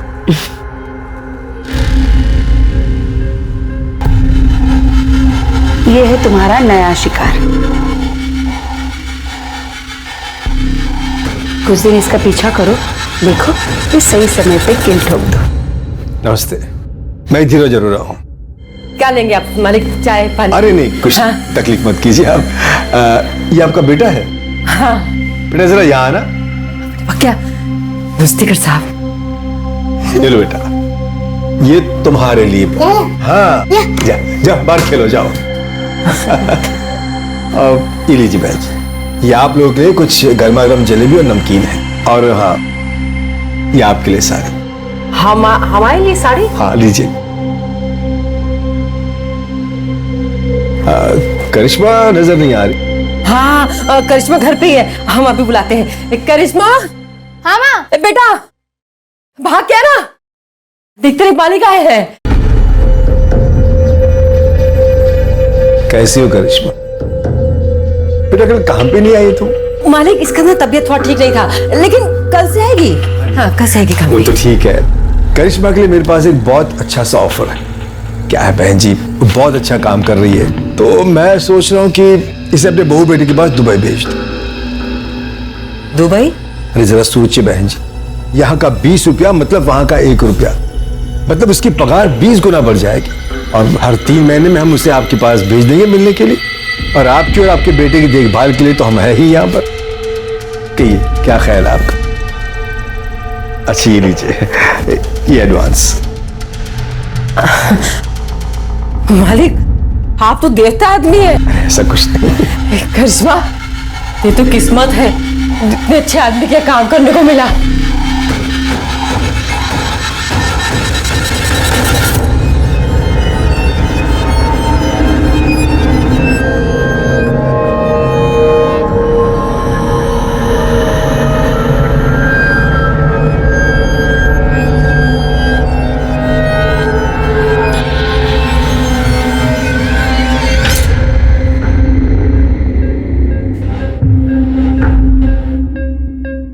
खुशी अग्रवाल जो दूसरी शादी के बाद अब खुशी अरोड़ा बन चुकी थी, उसका यह पति भी दरिंदा था। यह सिर्फ एक कोइंसिडेंस था या फिर इसके पीछे भी कोई और रहस्य था? ऐसे में करिश्मा के शोषण का सिलसिला कब खत्म हुआ? खुशी और वैशाली को करिश्मा के साथ हो रहे अत्याचार का पता चला भी या फिर नहीं?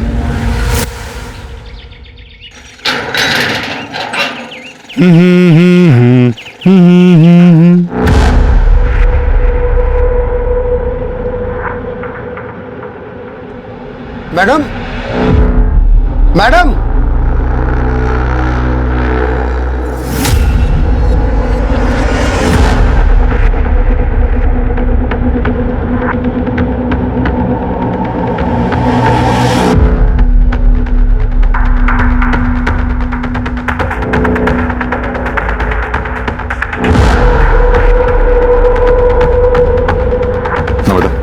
चेक करो, देखो आप।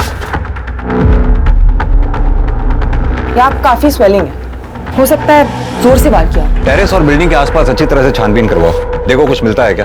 अगर कातिल ने कत्ल यहाँ किया है तो हो सकता है मर्डर वेपन यहीं कहीं उछाल के फेंका हो। सर, आप लोगों में सबसे पहले किसने देखा भाई?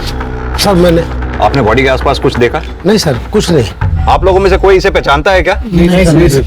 नमस्ते सर, मैं सोसाइटी का सेक्रेटरी हूँ। मैंने इन सब से बात कर लिया, मगर हम में से किसी ने इस लड़की को इस सोसाइटी में कभी नहीं देखा। एक बात बताइए, आपके सोसाइटी में सीसीटीवी काम कर रहे हैं? हाँ जी सर। हमें पिछले 2-3 दिन के सीसीटीवी फुटेज चाहिए हो। मिल जाएंगे सर।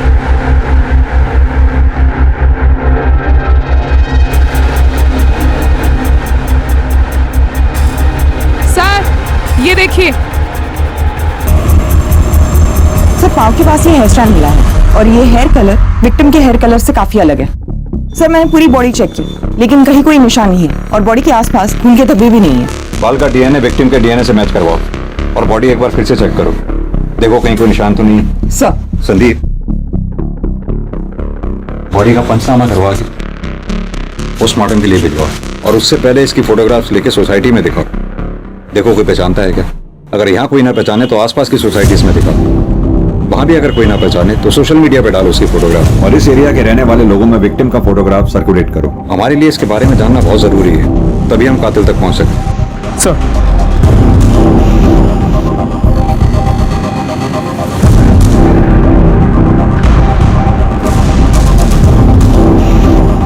आप दोनों इसे पहचानते हो? नहीं।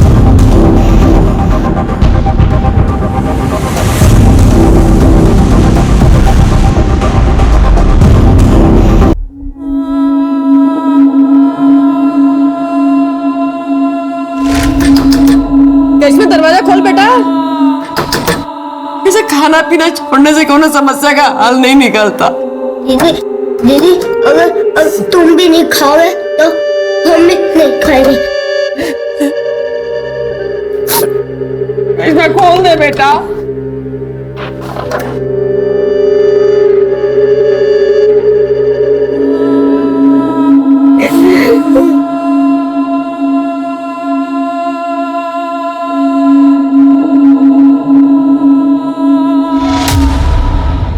सर उस अनआइडेंटिफाइड बॉडी की पोस्टमार्टम रिपोर्ट। विक्टिम की मौत 13 तारीख को दोपहर 2:30 बजे से 4:30 बजे के बीच में हुई है, लेकिन इसकी इंफॉर्मेशन तो हमें अगले दिन 14 तारीख को सुबह 8 बजे मिली। कुछ समझ में नहीं आ रहा, भरी दोपहर में टेरेस पे मर्डर। सर ये बिलीवेबल नहीं लग रहा। मैंने सीसीटीवी फुटेज भी चेक किया लेकिन कुछ सस्पिशियस नहीं मिला। विक्टिम की मौत सिर पर कोई भारी चीज लगने की वजह से हुई है। संदीप, इतना तो तय ये एक्सीडेंट का मामला नहीं है। सर मैंने टेरेस, कैंपस, आसपास की बिल्डिंग्स पे भी चेक किया लेकिन कुछ ऐसा नहीं मिला जिससे हम मर्डर वेपन कह सकें। विक्टिम प्रेग्नेंट थी तकरीबन 5 महीने। सर बॉडी देखकर तो ऐसे नहीं लग रहा था। सर विक्टिम की बॉडी पे जो हेयर स्टैंड मिला था उसका डीएनए विक्टिम से मैच नहीं करता है सर, ये देखिए।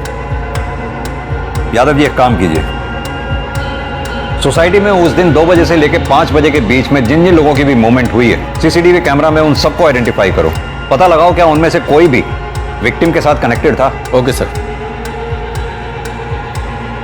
सर उस बिल्डिंग में जितने भी लोग एक्सक्यूज मी सर, मैं कम। जी आइए। सर मेरा नाम आलोक, मैं आपसे एक जरूरी बात शेयर करना चाह रहा हूं। प्लीज बैठिए पहले आप। जी थैंक यू सर। बताइए क्या जरूरी बात शेयर करनी है आप। ये जो लड़की है, मैं इस लड़की को जानता हूं सर। इस लड़की का नाम वीरिंदा चौहान, और सर ये मेरे वहां मेड का काम करती थी। सर वो इसने मुझे अपने सेक्स के जाल में फंसाकर मुझसे 5 लाख रुपए ब्लैकमेल के तौर पर बैठे थे। आलोक जी, कहीं ऐसा तो नहीं कि विक्टिम के पेट में आप ही का बच्चा था? मैं तो इस लड़की से 1 महीने पहले ही मिला था। आप इस वृंदा चौहान के कांटेक्ट में आए कैसे? मेरे घर के लिए एक मेड की जरूरत थी तो मैंने मेड एजेंसी वालों को फोन किया। सहेली नाम की एक मेड एजेंसी थी, उन्होंने मेरा नंबर ये वीरिंदा चौहान को दिया था। आप अपना कांटेक्ट नंबर? जी। वृंदा चौहान का कांटेक्ट नंबर और वो जो एजेंसी का नाम बताया आपने, इसका कांटेक्ट नंबर नम्रता को लिखवा दीजिए। नम्रता जी नंबर ले लो इसका, आप जा सकते हैं। सर ये आलोक खुद होके आया तो है लेकिन इसकी हर बात पर हम विश्वास नहीं कर सकते। कहते तुम सही रहे हो संदीप। ये वृंदा चौहान के कॉल रिकॉर्ड्स और उसके लोकेशन रिकॉर्ड्स निकलवाओ और जिस एजेंसी के बारे में ये आलोक बता रहे थे सहेली, वहां जाकर वृंदा चौहान के बारे में पता करो। सर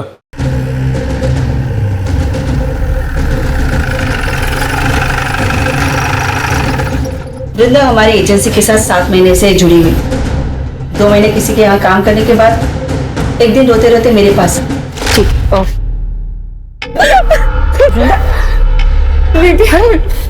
इतनी चोट कैसे लगी तुझे? मेरे पापा ने आज मेरे साथ ऐसे जबरदस्ती किया, मुझे मारती पीटा। तो अपनी माँ से बात क्यों नहीं करती? वो कुछ करेगी ना। मेरे पापा मुझसे बहुत नाराज है। उन्होंने मुझे घर से निकाल दिया है।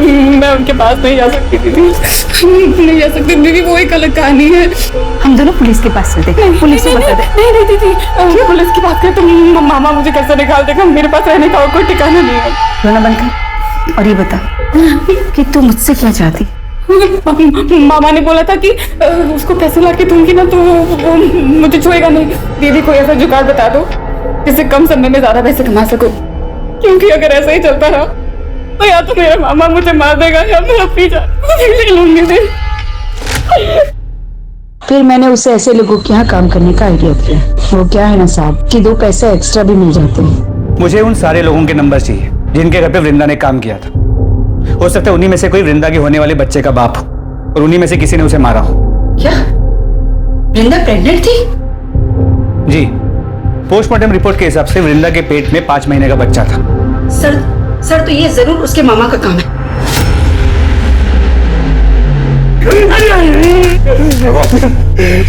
जनाब जितना मारना मार लो जनाब, मैं सच कहता हूँ मैंने इंदिरा के साथ जबरदस्ती जरूर की जनाब, लेकिन मैंने उसका खून नहीं किया।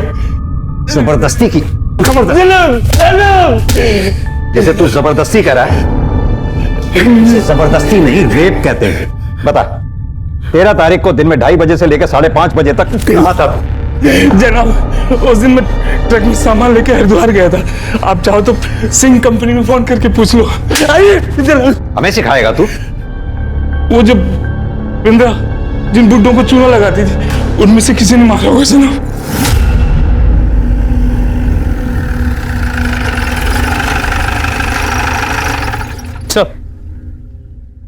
जिन जिन सीनियर सिटीजन्स के यहाँ पे वृंदा ने काम किया था उन सब ने बयान देने से मना कर दिया। लेकिन संदीप वृंदा प्रेग्नेंट थी और जाहिर सी बात है उसके बच्चे का बाप इन्हीं में से कोई एक होगा। सर इस बारे में भी हमने उनसे पूछा, लेकिन सबका यही कहना है कि वो लोग प्रोटेक्शन यूज करते थे। सबसे पहले तो ये वृंदा के मामा अतुल चौहान का डीएनए वृंदा के फीटस से मैच कराओ। अगर उसका डीएनए मैच नहीं होता फिर बाकी बचे लोगों का डीएनए टेस्ट करवाओ। सर एक बात और, एजेंसी से मिले नंबर्स में एक नंबर धीरज अरोरा का भी था। इस वृंदा ने कभी धीरज अरोरा के घर पे काम तो नहीं किया, लेकिन फिर उसका अगला टारगेट धीरज ही था।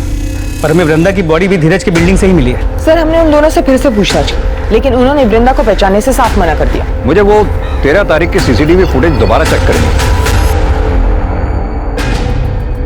सर ये देखिए 3:30 बजे वृंदा चौहान बिल्डिंग में घुसती है। एक मिनट नंबर पॉज करना, जूम करना जरा। खुशी अग्रवाल। सर आप इसे जानते हैं? तुमने इसे पूछताछ की थी? जी सर, इनके हस्बैंड से भी पूछताछ की थी, लेकिन दोनों ने इसे पहचानने से मना कर दिया। हस्बैंड? जी सर, धीरज अरोरा। ये धीरज अरोरा। लेकिन सर आप उस खुशी को कैसे जानते हैं? संदीप करीब 1 साल पुरानी बात है। इस खुशी के पहले पति, इस खुशी का तब खुशी अग्रवाल नाम था और पहले पति का नाम था सुनील अग्रवाल। सुनील अग्रवाल के ऊपर उनके काम वाली ने बलात्कार का आरोप लगाया था और जब हम उनके घर में बयान की पुष्टि के लिए पहुंचे तो सुनील अग्रवाल का यह कहना था, मुझे यह बताने में जरा भी शर्म नहीं कि मुझ में अब वो पावर नहीं बचा। हमें यह भी पता चला कि उस काम वाली का एक बॉयफ्रेंड भी था। हमने सोचा हो सकता है कि उस काम वाली ने पैसे ऐंठने के लिए अपने मालिक पर झूठा आरोप लगाया हो कि उस काम वाली ने आत्महत्या कर ली। उससे भी ज्यादा हैरान करने वाली बात यह थी कि उसने अपने सुसाइड नोट में कंफर्म किया कि उसके साथ बलात्कार हुआ था और बलात्कारी कोई और नहीं, वो खुशी अग्रवाल का पहला पति सुनील अग्रवाल ही था। हम उसके बयान की पुष्टि के लिए फिर उनके घर पे गए और छापेमारी के दौरान हमें उन दोनों के घर से सेक्स टॉयज मिले। उन दोनों को थाने लेके आओ। खुशी जी, हम कुछ समय पहले भी मिल चुके हैं। तब आप खुशी अग्रवाल हुआ करती थी और आज खुशी अरोड़ा। कुछ याद है आपको? जी सर। आज आप सेकंड मैरिज करके मूव ऑन कर गई, अच्छी बात है। Thank you sir. मिस्टर धीरज, आपका मानना है कि आप वृंदा चौहान को जानते ही नहीं, जबकि वृंदा जिस एजेंसी में काम किया करती थी उस एजेंसी के मुताबिक आपने किसी काम वाली के लिए वहां रिक्वायरमेंट दी थी और उस एजेंसी का यह कहना है कि वृंदा आपके घर में काम करने वाली थी। जैसा कि वृंदा हर मर्द को हनी ट्रैप करके ब्लैकमेल किया करती थी, शायद आपको भी वो करने वाली थी या फिर हो सकता है किया हो। कहीं ऐसा तो नहीं ये बात आपको पता चली हो और आपने वृंदा का मर्डर कर दिया हो? या क्या कह रहे हैं सर? मैं वृंदा को जानता तक नहीं था। इनफैक्ट आज से पहले उसका नाम भी नहीं सुना था। हाँ, हर एजेंसी को हमने कांटेक्ट किया था मेड की रिक्वायरमेंट के लिए, अपने डिटेल्स भी छोड़े थे वहां, पर हाल फिलहाल हमें मेड की कोई रिक्वायरमेंट नहीं थी। नमिता, जरा धीरज जी को दिखाओ।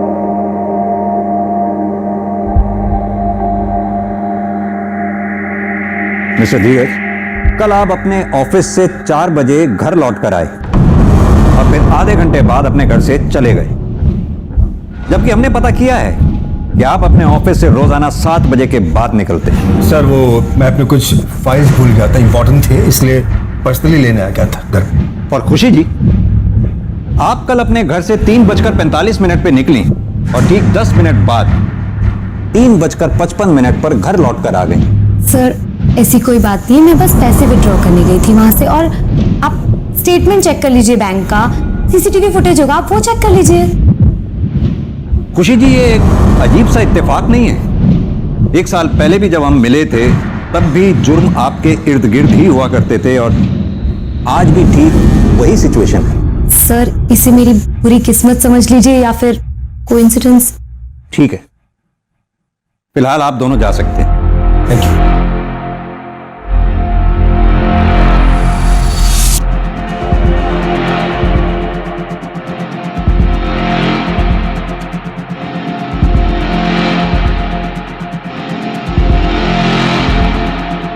संदीप, लगता है खुशी मैडम का हेयर फॉल आजकल कुछ ज्यादा ही हो रहा है। और सर इस बाल का कलर लगभग उस बाल के कलर जैसा है जो हमें क्राइम स्पॉट पे मिला था। मैं चाहता हूं कि तुम इस बाल का डीएनए पहले मिले हुए बाल के डीएनए से मैच करो। मेरी गट फीलिंग ये कहती है ये दोनों बाल एक ही इंसान के, और वो इंसान कोई और नहीं, खुशी अग्रवाल और खुशी अरोड़ा ही है। वृंदा का मर्डर एक के बाद एक रहस्यमयी मोड़ ले रहा था। किसने किया था वृंदा का खून? वो सीनियर सिटीजन्स जिनको वृंदा ब्लैकमेल करती थी, या फिर वृंदा का मामा जिसने उसका शारीरिक शोषण किया था, या फिर धीरज अरोड़ा जो वृंदा का अगला टारगेट था? अब इस केस में कुछ ऐसी कड़ियां खुलने वाली थी जो इन सारे रहस्यों पर से एक के बाद एक पर्दा उठाने वाली थी।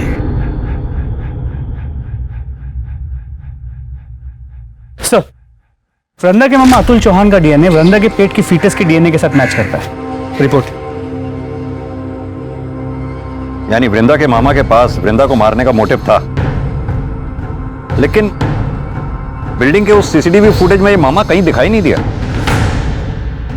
वृंदा की बॉडी के पास जो हेयर स्टैंड मिला था उसके डीएनए रिपोर्ट का क्या हुआ? वो नम्रता लेके आ रही है। सर, वृंदा की बॉडी के पास जो हेयर स्टैंड मिला उसका डीएनए खुशी के डीएनए से 100% मैच करता है। ये देखिए। ये खुशी शक्ल से जितनी भोली दिखती है उतनी भोली है नहीं। एक काम करो, ये खुशी के घर का सर्च वारंट निकालो। सर, मैं वही चेक कर रहा हूँ, थोड़ी देर में फोन करता हूँ ना आपको। ओके। खुशी, मैं देखती हूँ। पूरे घर की अच्छे से तलाशी लो। सर, क्या हो रहा है सर? आप हमें अपना काम करने दीजिए।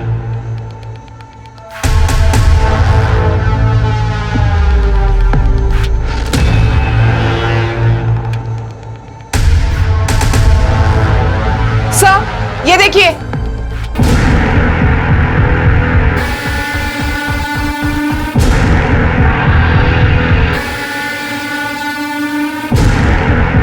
ये इस पिक में लड़की कौन है? यही रहती है? सर, हमने इसे अडॉप्ट किया है। पहले यही रहती थी, अब मेरे बेटे के साथ दुबई में रह रही है। नाम क्या है इस लड़की का? करिश्मा।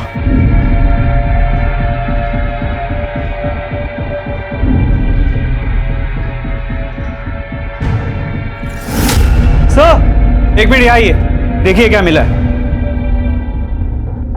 सर, मर्डर वेपन तो नहीं मिला, लेकिन ये सब कुछ मिला है। पर सर, ये देखिए सर, ये सारा सामान बिल्कुल वैसा ही है जैसे आपने कहा था आपको खुशी के पिछले घर से मिला था।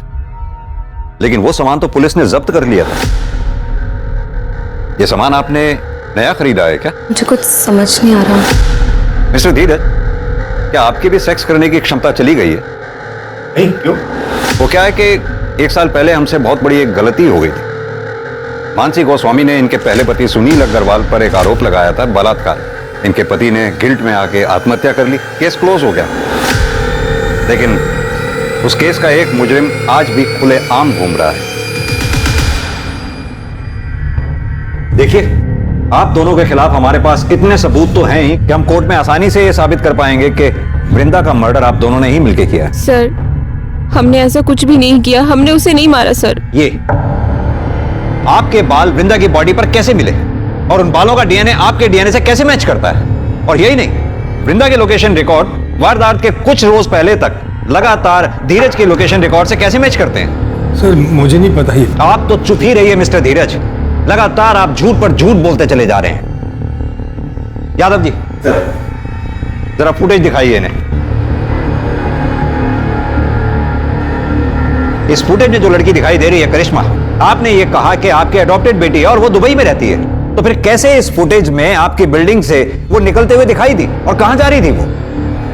हमारा टाइम वेस्ट मत कीजिए, ये बताइए कि आप दोनों ने मिलकर वृंदा को मारा या आप दोनों ने करिश्मा के साथ मिलकर वृंदा को मारा? और एक सवाल, करिश्मा के साथ एक चौथी औरत जो आपकी बिल्डिंग से सीसीटीवी फुटेज में निकलती हुई दिखाई दी है, वो चौथी औरत कौन थी और उसका इस मर्डर में क्या रोल था? अरे सुनाई नहीं दे रहा क्या? अभी भी वक्त है, सब सच सच बता दो। नहीं बताना तो वो भी बता दो। कोर्ट में तो हम साबित कर ही देंगे कि वृंदा का मर्डर आप दोनों ने किया है। कब तक चुपचाप सुनती रहोगी? सच बता दो ना।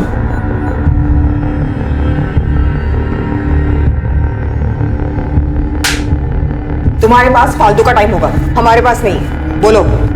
सर, हमने वृंदा को नहीं मारा, उल्टा वो हमें फॉलो कर रही थी, वो हमें ब्लैकमेल कर रही थी सर, और वो धीरज को फॉलो करते करते मुझ तक पहुंची। उसने हम दोनों को साथ देखा और उससे पता चल गया था कि हम दोनों पति पत्नी हैं। जब धीरज नहीं थे, उनके एब्सेंस में वो घर भी आई थी।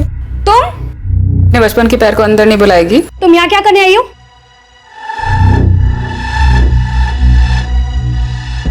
तुझसे इतना प्यार किया था, 9 साल पहले मुझे गांव में अकेला छोड़ा ही था।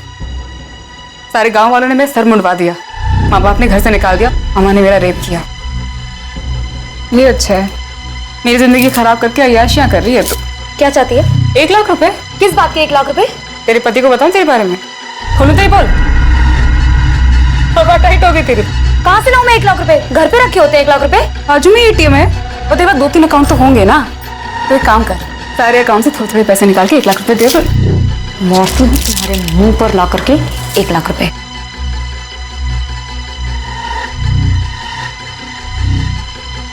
जब मैं वापस आई तो वो मरी हुई थी। वृंदा, वृंदा। फिर मैंने तुरंत धीरज को कॉल किया। क्या बात है, क्यों बुलाया मुझे? जब मैं घर पहुंचा तो मैंने देखा कि वृंदा मरी पड़ी थी। अब खुशी ने मुझे सारी कहानी बताई, तो हम दोनों ने मिलकर उसकी लाश को कमरे में छुपा दिया। कहानी अच्छी सुनाई आपने मिस्टर धीरज। चलिए एक बार को मान भी लिया जाए कि आप लोगों ने वृंदा को नहीं मारा। मेरा सवाल अब भी वहीं का वहीं है, वो चौथी औरत जो करिश्मा के साथ सीसीटीवी फुटेज में आपकी बिल्डिंग से बाहर निकलती देखी गई, वो औरत कौन थी और उस औरत का इस मर्डर में क्या रोल था? खुशी, छुपाने में नुकसान है हमारा, सच बता दो। सर, मैं बताता हूं, करिश्मा और उसकी मां वैशाली ने ही वृंदा को मारा है। बर्तन चौका करने वाले गरीब लोग हैं साहब, हम क्या किसी को मारेंगे? यही मरदवा होगी, यही दोनों हत्यारे हैं। तो ये लोग का बस चलता ना तो हमारी करिश्मा को भी मार देते ये लोग। देखिए, आप जो भी कहना चाहती हैं साफ साफ कहें। सर, इन लोगों ने हमें कोई अडॉप्ट नहीं किया था, हम इनके लिए नौकरानी का काम करते थे। उन्होंने माँ से झूठ बोला कि अपने बेटे के पास दुबई भेज रहे हैं, लेकिन हमें अपने घर में कैद रखा। अगर ऐसा था तो आप लोग तुरंत हमारे पास क्यों नहीं आए? इन दोनों को जेल में डाल देते। पुलिस के पास आती तो बात फैलने का डर था। यानी कि खुशी जी, आपने करिश्मा का तो शारीरिक शोषण किया ही, साथ में मानसी का भी शारीरिक शोषण किया। इतना ही नहीं, इस कुकर्म में आपके दोनों पति बराबर के भागीदार थे। पहला पति सुनील अग्रवाल, वो आपको ये कुकृत्य करते हुए देखता था, और आपका दूसरा पति, ये बताइए कि वृंदा को क्यों मारा आप लोगों ने? हमने उसे नहीं मारा सर, यही दोनों ने मारा है। हम कैसे करेंगे उन लोगों का मर्डर? हम जब वहां पहुंचे, करिश्मा, करिश्मा, करिश्मा, जब हमको चुपके से फोन करके इन लोगों को सारा सच्चाई बताई, हम करिश्मा को लेने के लिए इन लोगों के फ्लैट पे पहुंचे। करिश्मा और पहले से मर चुकी थी। झूठ बोल रही है ये दोनों। मैं मानती हूँ सर कि मैंने बचपन में उसे सताया होगा, लेकिन अब ऐसा नहीं था। मैं प्रायश्चित करना चाहती थी और इसीलिए ना मैं उसे पैसे देने चाहती थी सर, लेकिन इन दोनों माँ बेटियों ने मिलकर उसे पहले से ही मार दिया था। मेरे साहब प्रायश्चित करके ना इटालियन नौटंकी कर रहे, नौटंकी। सर ये झूठ। ये केस उलझता ही जा रहा था। इस रेप और मोलेस्टेशन केस में ये तीसरी मौत थी। पहले मानसी और सुनील का सुसाइड और अब वृंदा का मर्डर। क्या कातिल इन्हीं लोगों में से था या फिर कोई ऐसा जो अब तक पुलिस की नजर से बचा हुआ था? संदीप, हो ना हो कत्ल इन चारों में से ही किसी एक ने किया है। हो सकता है खुशी ने वृंदा को मारा हो और फिर धीरज को फोन करके बुलाया हो वृंदा की लाश को ठिकाने लगाने के लिए। या फिर यह भी हो सकता है वृंदा के डर से खुशी ने धीरज को फोन करके बुलाया हो और उन दोनों ने मिलकर वृंदा को मार दिया हो। या फिर यह भी हो सकता है कि वैशाली घर में घुसी हो, करिश्मा के साथ भागने लगी हो और इसी दौरान वृंदा बीच में आ गई हो और वृंदा वैशाली के हाथों मारी गई हो। कुछ समझ नहीं आ रहा है संदीप। सर, वृंदा मर्डर केस में एक इंटरेस्टिंग चीज सामने आई है। सर, मैंने वारदात के एक दिन आगे पीछे की बिल्डिंग की सीसीटीवी फुटेज निकाली, तो उसमें ये धीरज काला पॉलिथीन लेके जाते हुए दिखाई दे रहा है। देखने से तो उसका टिफिन लग रहा है। सर, मुझे भी ऐसे ही लगा था, इसलिए मैंने उसी वक्त की बिल्डिंग के आगे के रोड की सीसीटीवी फुटेज निकलवाई, तो ये धीरज ये काला पॉलिथीन उस डस्टबिन के पास फेंक रहा था। नम्रता, एक काम करो, अपनी टीम में से किसी को भी इस स्पॉट पे इमीडिएटली भेजो। हो सकता है ये पॉलिथीन अभी भी वहीं हो। जी सर।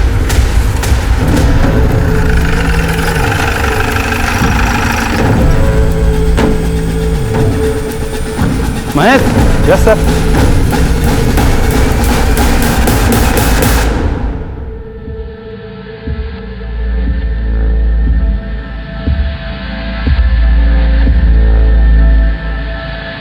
सर, ये बैग मैंने फेंका जरूर था। वृंदा को मैंने नहीं मारा सर, ना ही खुशी ने मारा है। फिलहाल तो आप चारों में से जिसने भी वृंदा को मारा है बहुत जल्द पता चल जाएगा, क्योंकि हमारा फिंगरप्रिंट एक्सपर्ट उस गुलदस्ते की जांच पड़ताल में लगे हुए हैं। अभी भी टाइम है, आप में से जिस किसी ने भी वृंदा को मारा है शराफत से कबूल कर ले।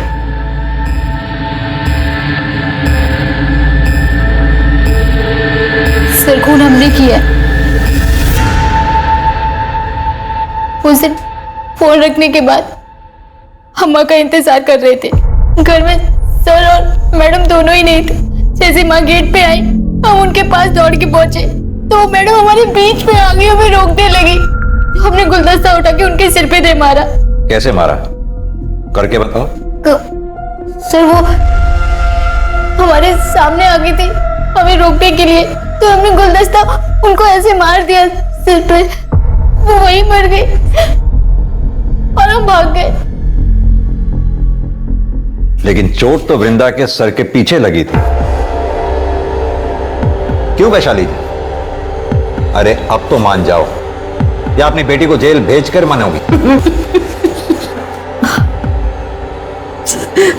हमसे बहुत बड़ी भूल हो गई सर। हम जैसे ही दरवाजे की घंटी बजाते देखा तो दरवाजा पहले से खुला हुआ था।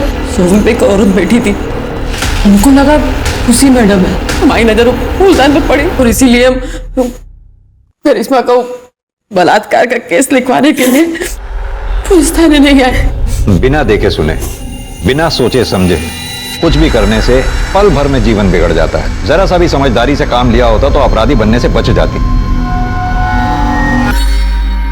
आज की तारीख में हमारे देश में समलैंगिक रिश्ते में होना कोई जुर्म नहीं है। अब तो कानून भी पास हो चुका है जो LGBT कम्युनिटी को मान्यता देता है। लेकिन अगर कोई भी रिश्ता हवस की आड़ में जोर जबरदस्ती से बनाया जाए तो वो जुर्म है। खुशी की दरिंदगी का शिकार ना सिर्फ मानसी, वृंदा और करिश्मा हुई, बल्कि खुशी की हिरासत के बाद और भी कई लड़कियां सामने आई। और इस सीरियल रेप और मोलेस्टेशन के लिए खुशी के साथ साथ उसके पार्टनर्स को भी सजा दी गई। ये केस दर्शाता है कि समाज के दरिंदों की कोई शक्ल नहीं होती, कोई जेंडर नहीं होता। लेकिन ऐसे कई केस रोके जा सकते हैं अगर सही समय पर पुलिस को इसकी सूचना दे दी जाए। हमें बस चौकन्ना और सतर्क रहने की जरूरत है। अब मैं अनूप सोनी आपसे विदा लेता हूं। फिर मुलाकात होगी क्राइम पेट्रोल सतर्क के ब्लैक हेडलाइंस अध्याय में एक और नए केस के साथ। और याद रखें, क्राइम और आपके बीच में सिर्फ इतना फर्क है कि आप कितने सतर्क हैं। सतर्क रहें, सुरक्षित रहें। जय हिंद। इस तरह के और भी एपिसोड देखने के लिए हमारे चैनल को सब्सक्राइब करें और बेल आइकन दबाना ना भूलें।